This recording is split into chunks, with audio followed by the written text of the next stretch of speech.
السلام علیکم بچوں، آج میں آپ کو بتاؤں گی کہ سچی خوشی کیسے حاصل ہوتی ہے۔ یہ کہانی ہے ایک چھوٹی سی مریم کی جو کہ کلاس 4 کی طالب علم تھی۔ ایک دن جب وہ اسکول گئی تو اس کی ٹیچر نے تمام بچوں سے پوچھا کہ کیا تم سب نے عید کے لیے کپڑے خرید لیے ہیں؟ تمام بچوں نے ہاتھ اٹھایا لیکن مریم نے ہاتھ نہ اٹھایا۔ ٹیچر فوراً سمجھ گئی کہ مریم نے کپڑے نہیں بنائے۔ بعد میں ٹیچر نے مریم کو اپنے پاس بلایا اور پوچھا، مریم تم نے اب تک عید کے کپڑے نہیں بنائے؟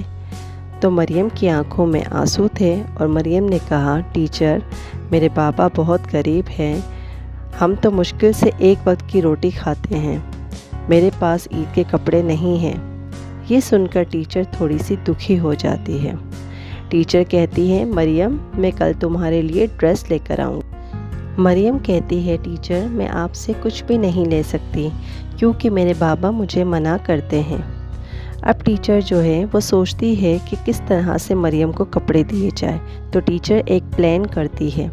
دوسرے دن وہ مریم کے لیے کچھ ڈریس اور ایک شوز کی جوڑی خرید کر لے آتی ہے اور اسے ایک گفٹ بنا دیتی ہے۔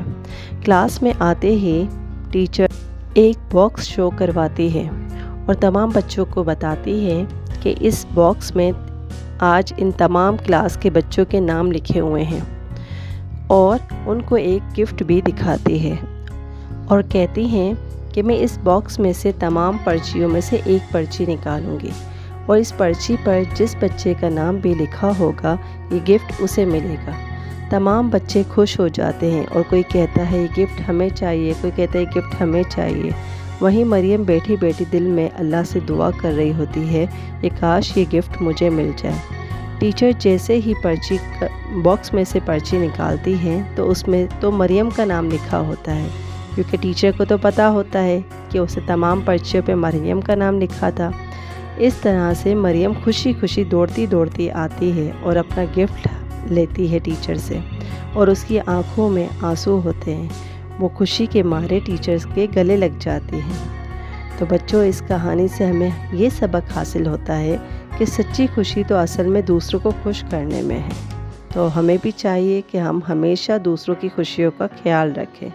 اگر کہانی پسند آئی ہو تو میری اس کہانی کو لائک کیجیے گا اور میرے چینل کو سبسکرائب کیجیے گا۔ اللہ حافظ۔